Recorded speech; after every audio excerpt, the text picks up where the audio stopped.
নমস্কার বন্ধুরা, welcome back to my channel পিউস kitchen. আজকে আবারও চলে এলাম তোমাদের সামনে একটা চিংড়ি মাছের রেসিপি নিয়ে। তো আজকে আমি বানাবো চিংড়ি মালাইকারি। তার জন্য আমার লাগছে চিংড়ি মাছগুলোকে আমি নুন হলুদ দিয়ে মেখে নিয়েছি। আর লাগছে আদা, অল্প একটু আদাকে আমি গ্রেট করে নিয়েছি, এলাচ, দারচিনি, তেজপাতা, টমেটো কুচি, কাঁচা লঙ্কা। আর লাগছে নারকেলের দুধ, যেটা হচ্ছে আমি ম্যাগির যে কোকোনাট মিল্ক পাউডার হয় সেটাকে আমি একটু গরম জল দিয়ে গুলে নিয়েছি। দেখতে থাকো তোমরা। তো এবার সরাসরি আমি রান্নায় চলে যাচ্ছি, তোমরা দেখতে থাকো। দেখো, গ্যাসের মধ্যে আমি একটা কড়াই বসিয়ে দিয়েছি, কড়াইটা গরমও হয়ে গেছে আর তেলও দিয়ে দিয়েছি। আমি এখানে চিংড়ি মাছটা ভাজার জন্য আমি সর্ষের তেল ইউজ করছি, আর রান্নাটা করব সাদা তেলে। তো এবার আমি এক এক করে চিংড়ি মাছগুলো ভেজে তুলে নেব। চিংড়ি মাছগুলো ভাজা হয়ে গেছে, ভেজে এই একটা বাটিতে আমি তুলে নিয়েছি।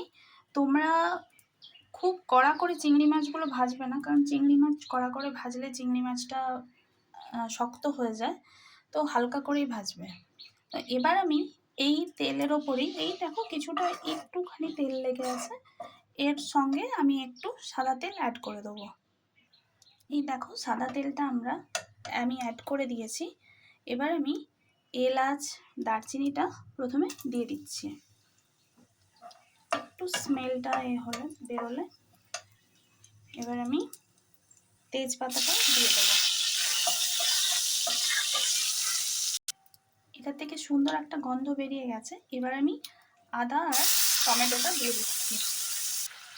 আদা আর টমেটোটা দেওয়ার পর আমি একটু জলও অ্যাড করে দিয়েছি, যাতে এই টমেটোগুলো ভালোভাবে গলে যায়, কারণ এখন টমেটোগুলো গলতে চায় না চট করে।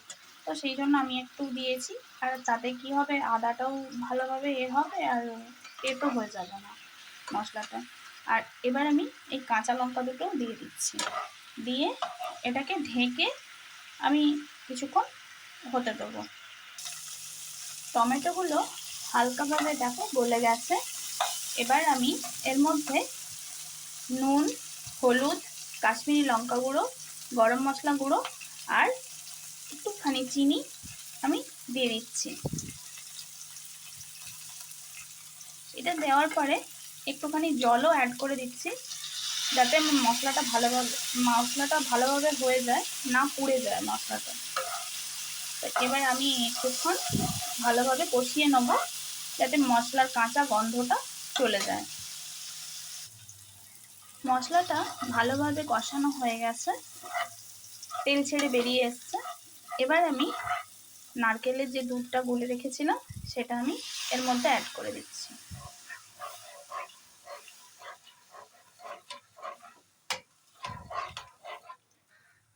এবার এটা একটু ফুটে উঠলে আমি এবার চিংড়ি মাছগুলো দিয়ে দেবো। নারকেলের দুধটা সুন্দরভাবে ফুটে উঠেছে। আমি এর সাথে হাফ কাপ মতো জলও অ্যাড করেছিলাম, সেটা দেখাতে ভুলে গেছি। তো এবার আমি এর মধ্যে চিংড়ি মাছগুলো অ্যাড করে দেবো। তোমরা নুন, ঝাল, মিষ্টি এটা একটু তোমাদের টেস্ট অনুযায়ী দিও, আর নুনটা দেখে দিও, কারণ চিংড়ি মাছেও নুন মাখানো ছিল, তো সেই জন্য। এবার আমি এটাকে ঢেকে হাই ফ্লেমে হতে দেবো। দেখো, মালাইকারিটা আমার প্রায় রেডি। আমার মেয়ে এটা খেতে খুবই ভালোবাসে, তো মেয়ে একটু গ্রেভি থাকলে পছন্দ করে আর কি, ওই গ্রেভিটা দিয়ে মেখেই ভাতটা খায়, ও খুবই পছন্দ করে। তো তোমরা চাইলে আরও ড্রাই করে দিতে পারো, আর আমি একটু গ্রেভি রেখেছি। তো এবার আর কিছুই নয়, এবার একটু গরম মশলা গুঁড়ো আর একটুখানি সর্ষের তেল দিয়ে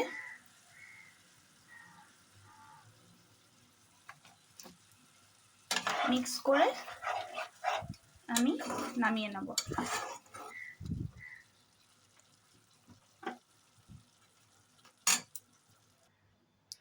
তৈরি হয়ে গেল চিংড়ি মাছের মালাইকারি। তোমরা একবার বানিয়ে খেও, এটা গরম ভাতের সাথে ভীষণ ভালো লাগে। আর বানিয়ে খেয়ে তোমরা বলো কেমন লেগেছে তোমাদের, একবার অন্তত কমেন্ট করে জানিও। আর লাইক, শেয়ার, সাবস্ক্রাইব এগুলো করে দিও, একটু সাপোর্ট করো বন্ধুরা।